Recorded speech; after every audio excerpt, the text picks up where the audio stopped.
Chapter 24 Success of Pruthu. Om Sri Ganesha Maha. Mudkalacharya continued the narration. An illustrious king named Anga was born in the lineage of Dhruva. Like his father, who was righteous and respected by all, he protected his subjects. The great King Anga was married to the daughter of Murtya. Anga begot an extremely cruel son named Vena. As a father, he tried to discipline and educate him, but to no avail.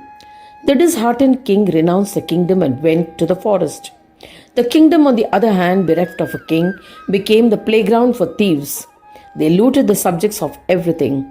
Distressed subjects went to the Brahmins, seeking refuge.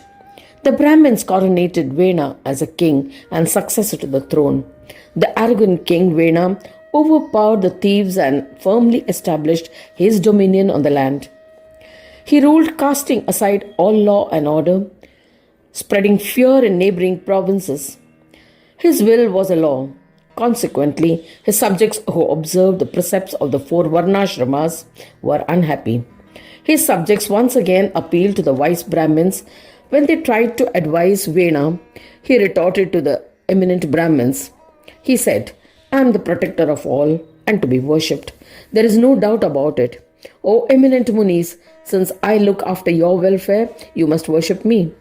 Hearing these words of Vena, Brahmins were enraged. They pronounced a curse and killed the unjust king. To create a successor, they churned the dead body of Vena. From the left side of his body emerged a sinful man, as if represented the evil form of Vena. He was a dwarf, dark with a beard and mustache, cruel and with yellow eyes. O Prajapati, looking at him, Brahmins commanded, "O Nishada, sit." Thereafter he was known by the name Nishada. They gave him a place in the forest to live. He became the progenitor of the Nishada tribe. The Nishadas are mentioned as tribes that have hills and forests for their abode and fishing as their chief occupation. They ruled of the hills, plains, and dominated over water. The sages churned Vena's body, out of which the first appeared a dark dwarf hunter, a symbol of Vena's evil. Since the sins of Vena had gone away as a dwarf, the body was now pure. Once again, by churning the right side of the body, an illustrious couple was created. The couple was an Amsha, an incarnation of Vishnu, and Lakshmi, his consort. They were avatars of Lord Vishnu and Lakshmi. They first bowed with devotion to the Brahmins. The male was ceremoniously coronated as a king. He became acclaimed on earth as Pruthu. He ruled righteously. He became famous in the world as a just and dutiful king. He established the Kshatriya Dharma. The subjects who followed the religion of Varnashrama prospered under the rule. Such religious subjects were honored by all. After some years, there was a famine. People were deprived of food.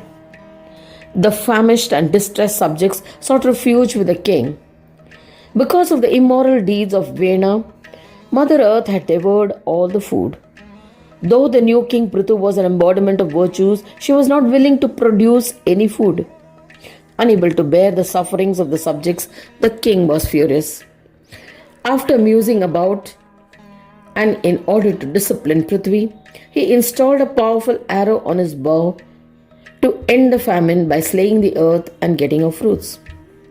He pulled the bowstring in the direction of the earth, ready for assault.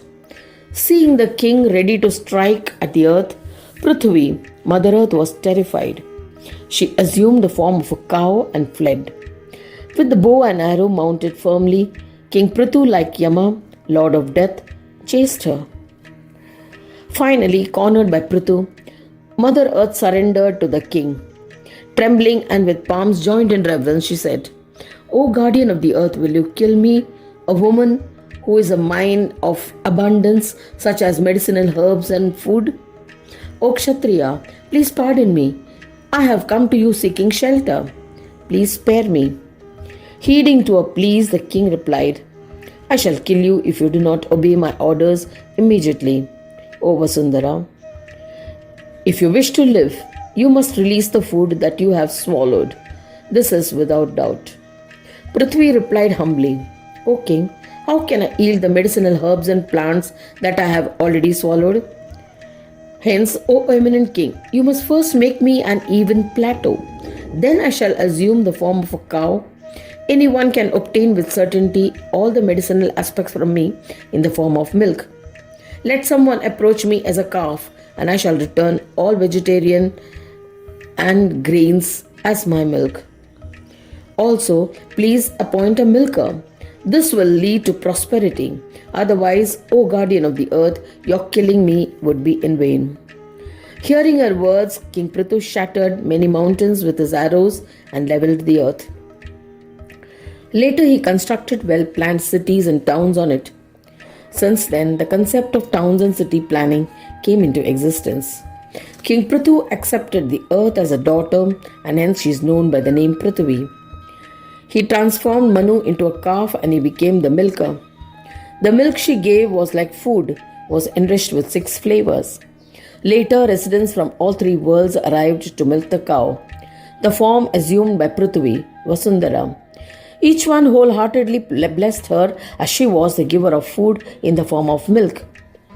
Brihaspati, Guru of the gods, milked her using Brahmadeva as a calf and extracted milk in the form of Vedas. Kalagni Rudra milked her using Rudra as a calf and extracted milk in the form of food, flesh, which is the life of Shankara.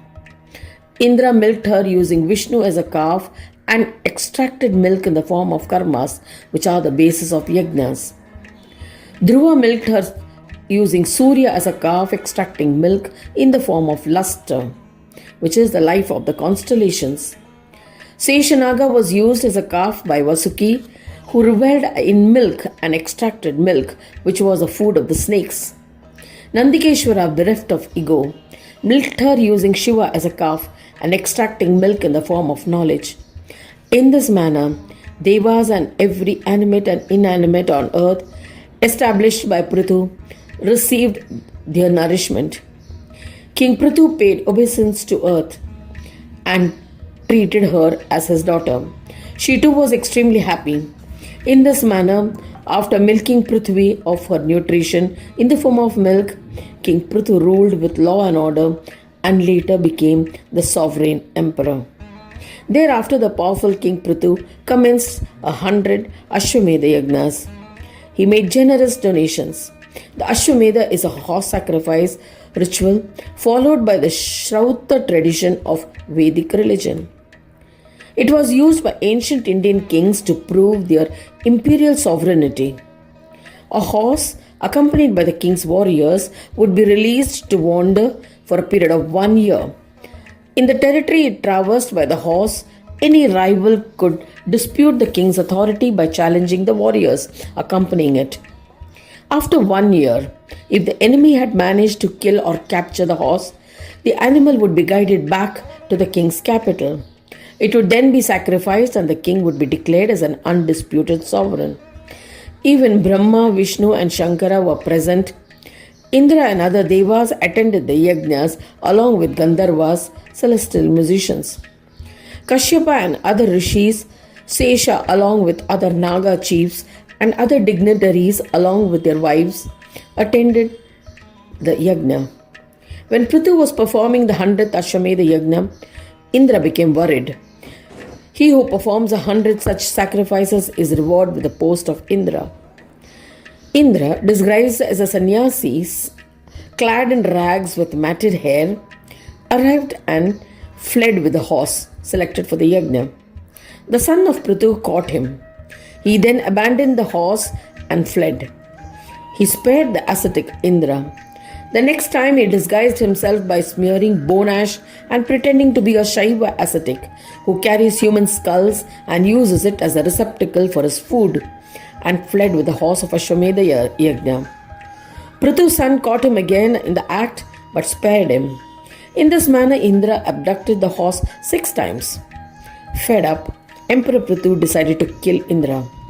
Brahma intervened and pacified Pruthu. Thus, Indra survived. After performing 99 yajnas, the illustrious emperor stopped. Brahmadeva reprimanded Indra. Indra bowed and acknowledged Pruthu. Pruthu too embraced Indra and forgave him. Pruthu worshipped all gods. All of them were happy and returned to their abodes. Pruthu ruled his kingdom as per his dharma and fulfilled all duties of a ruler towards his subjects. Thus ends the 24th chapter, titled Success of Pruthu, in the second khanda of the Purana Upanishad, Shrimad Mudgal Puran, describing the legends of Ekadanta, dedicated to Sri Gajanana. End of chapter 24.